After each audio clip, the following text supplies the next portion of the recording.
ফতোয়া কার কাছ থেকে নেওয়া যাবে? যে কেউ কি দিতে পারে? ফতোয়া দুই রকম।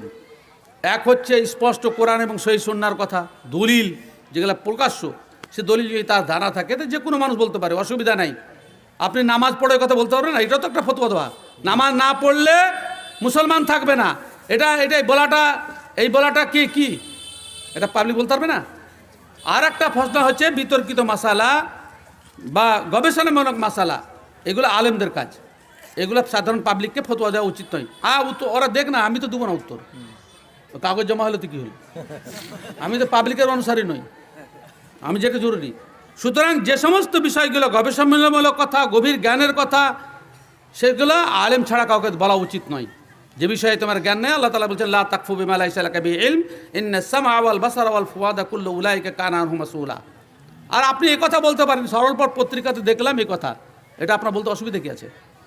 অমুকের নামাজ শিক্ষাতে বা অমুকের বইয়ে এই কথাটা আমি দেখলাম, ডাক্তার আসাদুল্লাহ গালিবের বইয়ে এই কথা দেখলাম, হাফেজ আইনুল বারী সাহেবের কথা বললাম, আপনি রওয়ায়াত করবেন, নাম নিয়ে বলবেন যে হাফেজ আইনুল বারী সাহেবের কথা, এই কথাটা লিখেছেন তিনি, আপনার বলতে অসুবিধা কি আছে? নাকি হাওয়ালা দিয়ে বলবেন আপনি। বিদাতীদের মাদ্রাসায় দান করা যাবে কিনা? যারা বেদাতিকে সাহায্য করে তাদের উপরে আল্লাহর লানত, ফেরেশতাদের লানত। মানে আওয়া মুহদিসান, আল্লাহ রাসূল সাল্লাল্লাহু আলাইহি ওয়াসাল্লাম বলছেন, যে ব্যক্তি বেদাতিকে আশ্রয় দেয়, বেদাতিকে সাহায্য করে, ফাআলাইহি লানাতুল্লাহি ওয়াল মালাইকাতি ওয়ান নাস আজমাইন, তার উপরে আল্লাহর লানত, ফেরেশতাদের লানত, সমস্ত মানুষের লানত। বেদাতিদেরকে 5 পয়সা সাহায্য করা যাবে না।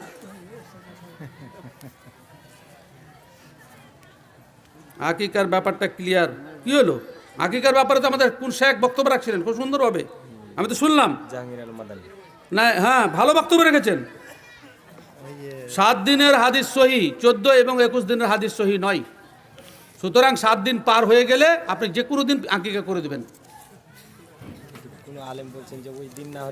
না না, এই কথাটা ঠিক নয়, এ কথা ঠিক নয়। 7 দিন পার হলে আর কোনো নির্দিষ্ট দিন নাই, আকিকা আপনি দিয়ে দেবেন, তাতে যত পারবেন তাতে দিয়ে দেবেন। একটু অ্যাড করে দিই, আপনার বাবা আকিকা দিতে পারেনি কিন্তু এখন সবল হয়েছে, উনি আকিকা দিতে পারে, বা বড় ছেলে আকিকা দেওয়া অর্থ সহ বাচ্চারা যার দায়িত্ব বাপ দেয়নি, বাপের দায়িত্ব ছিল, ছেলে দিতে পারে না দিতেও পারে। ও যদি বলে বাপের ঋণ পরিশোধ করছে দিবে, অসুবিধা নেই।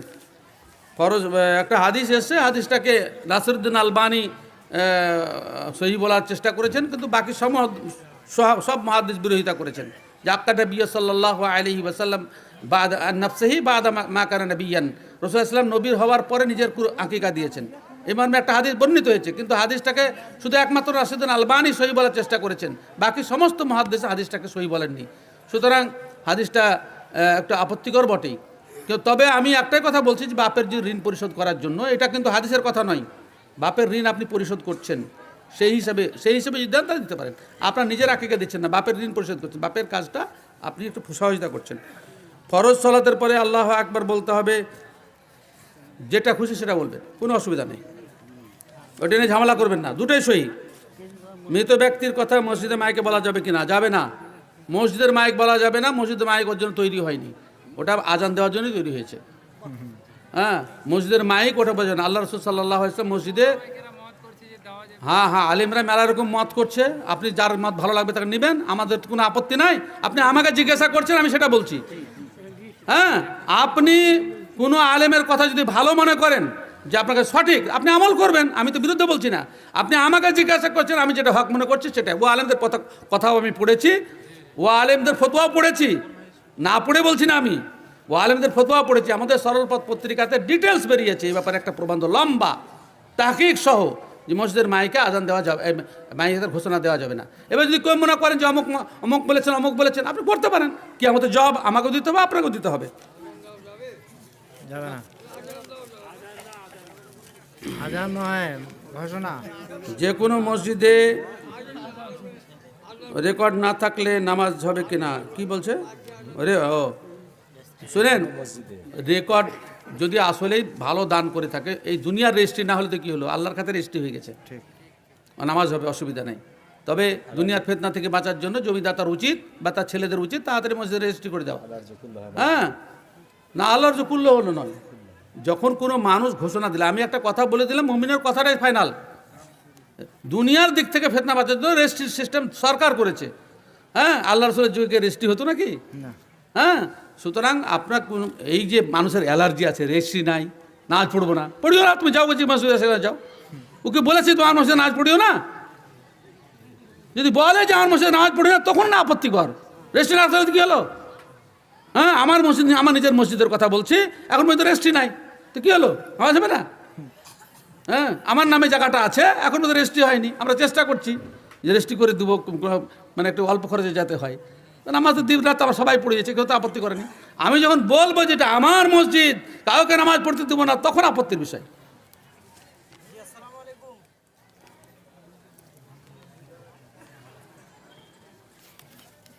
আগে কাগজগুলো আর দেবেন না, কাগজ দেবেন না, সময় শেষ হয়ে গেছে।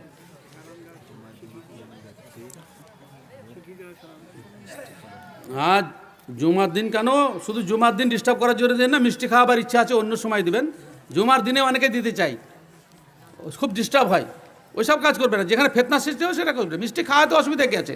আপনি যদি লোকেদেরকে মিষ্টি খাওয়ার হালাল টাকায় অন্য কোনো খারাপ নিয়তে লয়, যে মানত করে থাকেন অন্য কোনো খারাপ মানে প্রেমে যেতে, আমি যাতে প্রেমে জিতে যাই বা আরও কিছু অসৎ উদ্দেশ্য থাকে, উদ্দেশ্য যদি খারাপ থাকে তো আর খাওয়া যাবে না। কিন্তু যদি এমনি খাওয়াতে চান মুসলমান ভাইদেরকে, অসুবিধা কী আছে? খৈরাত হিসাবে মসজিদের ভিতরে ওই খুরমা খাওয়া যাবে? খাওয়া যাবে না কেন? আমি বলছি ডিস্টার্ব করার জন্য দিয়েন না, খুব ডিস্টার্ব হয়। আমি বলছি যে মুসল্লিদেরকে আমি খাওয়াবো, তো অসুবিধা কী আছে? কোন হাদিসের দান তো সাধারণ বিষয়, এটা সাধারণ বিষয়। আমি দান, আমি খাওয়াবো, অসুবিধা কী আছে? অসুবিধা কিছু নাই, কিন্তু নিয়াত যদি কন্ট্রোল থাকে, অনেকে মানত থাকে মানতেই তো, না, তাহলে খাওয়া যাবে না। ওটা তো মানতে যে আমার গরু পার হয়ে গেছে বা আমার না না, হয়েছে, গরু পার হয়ে হ্যাঁ, বা আমি একটা কিছু হয়েছি সেটা। ফিলিস্তিন ইস্যুতে আমাদের ভূমিকা কি? চলে যাও ভাই ফিলিস্তিন, ভূমিকা কি আছে? চলে যাও, চলে যাও, সরকারকে বলো যে আমি ফিলিস্তিন যেতে চাই, চলে যাও। সেজদা দেওয়ার আগে হাত আগে নাকি হাঁটু আছে, যেটা খুশি সেটা করবেন। সেজদাতে যাওয়ার আগে হাঁটু আগে রাখতে পারেন, হাতও আগে রাখতে পারেন। বিতর্কিত মশালা কোনোটাকেই না হাক বলবো না। হ্যাঁ, আপনি যেটা আমল করবেন কোনো অসুবিধা নাই ইনশাআল্লাহ। আমাদের আহলে হাদিসদের বেশিরভাগ হাত রাখা আছে, হ্যাঁ, আমরা হাত রাখি সবাই। এবং অনেকে বলছেন যে হাঁটু রাখতে হবে, একটাই হাদিস, একটা হাদিসকে বুঝতে গিয়ে দুদলে ভাগ হয়ে গেছে। সুতরাং আপনি যেটা খুশি সেটা করেন। সলাতে হাত বাঁধার নিয়ম নাভির সংলগ্ন এলাকায় নাকি বুকের উপর? বুকের ওপর, বুকের ওপর, বুকের ওপর। আলা সাদরিহি শব্দ এসছে, হাদিস সহি। হাসান হাদিস বলা যাবে, হাসান সহির অন্তর্ভুক্ত। কে প্রশ্ন করছে? কে কোন মৌলবি না তালেব ইলম? হাসান হাদিস সহি হাদিসের অন্তর্ভুক্ত। যতক্ষণ পর্যন্ত ওর বিরুদ্ধে কোনো সহি হাদিস না থাকবে সেটা সহি, ওর উপর আমল করতে হবে। চলেন, একটা দিয়েছে আর চিঠি আর কেউ দেবেন না।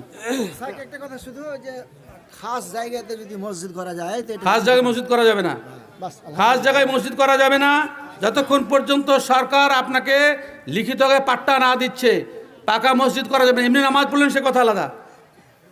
আমাদের মুর্শিদাবাদের, হ্যাঁ নামাজ পড়া যাবে, আমাদের মুর্শিদাবাদের এতে ইসলামপুর তারা তো এরকম খাস জায়গার উপর মসজিদ করেছিল বামফ্রন্টের আমলে।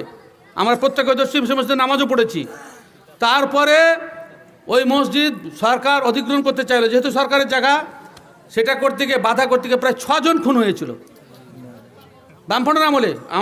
আমরা তখন জোয়ান, একদম পাক্কা তাগড়া জোয়ান, তখন 6 জন খুন হয়েছে। তখন কত বিক্ষোভ বিচার, আপনি পরের জায়গা দখল কেন করতে যাবেন?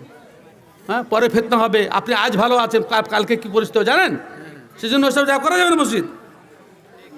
ইমাম সাহেব দাড়ি কাটছে, মুক্তাদি দাড়ি কাটলে অসুবিধা নাই, ইমাম সাহেব দাড়ি কাটলে অসুবিধা। ইমাম কাদের মধ্যে থেকে হয়েছে? দাড়ি কাটাদের মধ্যে থেকে হয়েছে, সেজন্য দাড়ি কাটা ইমাম। যেমন মুক্তাদি তেমনি ইমাম। দাড়ি আপনারা রাখেন, তারপর ইমাম কি করে দাড়ি কাটে দেখি? খবরদার দাড়ি কাটেন না, দাড়ি কাটা কাবিরা গুনাহ। এমন ইমামকে কেন রাখবেন যে সুন্নাতের খেলাফ কাজ করে? ওকে রাখিয়েন না। হ্যাঁ, ওকে বুঝান যে দাড়ি কাটা হারাম। যদি ওই সব মৌলভী সাহেবদেরকে আমি বলি, ভাই তোমরা যে সুযোগের সদ্ব্যবহার করছো, এমন কোনো ফাঁক থাকলে আমাদের বলো, এত লম্বা দাড়ি টেনে লাভটা কি? আমাদেরকে দলিলগুলো দাও। মান্যতা দিবে। নিজে যা ভালো মনে করো পরের জন্য সেটা ভালো বুঝতে হবে, হাদিসে আছে। তা দাড়ি কাটা যদি কোনো ফাঁক থাকে তো আমাদেরকে দাও। দাড়ি কাটা হারাম।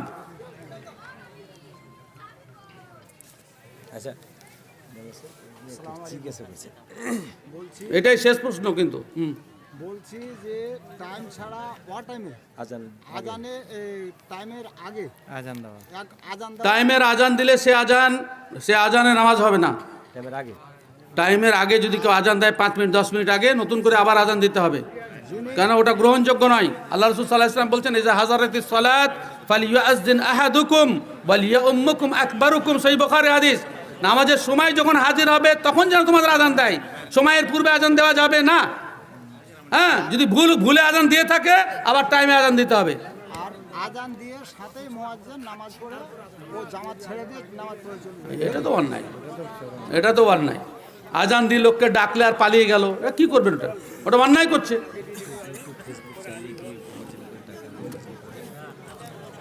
না, ইউটিউবে যে সমস্ত লোক টাকা ইনকাম করছে সে টাকাগুলো কোত্থেকে আসে আপনারা জানেন না হয়তো। যত সব অবৈধ বিজ্ঞাপন দিয়ে ওই বিজ্ঞাপনের মাধ্যমে টাকা আদায় হয়, তাতে নগ্ন নারী আছে, গানের আছে, হারাম জিনিস আছে, ওর বিজ্ঞাপনের মাধ্যমে টাকা আসে। হ্যাঁ, মানে ইউটিউবেওয়ালা মেলা টাকা লোকেরা টাকা দিতে হবেন না, ও অ্যাড দেয়, লোকের ব্যবসা বাণিজ্যে তামাশার অ্যাড দেয়, ওই অ্যাড থেকে যে ইনকাম হয় তার থেকে আপনার কিছু অংশ দেয়, সুতরাং ওটা হারাম ইনকাম। আপনি নিশ্চিত নয় সব করবেন না। আমরা তো ফেসবুকে দেখতে দেখতে বিড়ি ছেলের ছবি চলে আসলো, আপনি অ্যাড তো আসছে ওগুলো সব। প্রশ্ন করতে 7 পার হয়ে যাবে, কি বলো?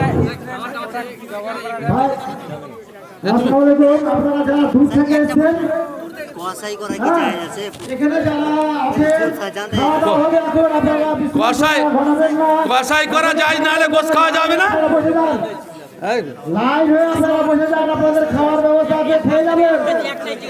আপনাদের কাছে রিকোয়েস্ট যে আপনারা বসে যান, লাইনে বসে যান,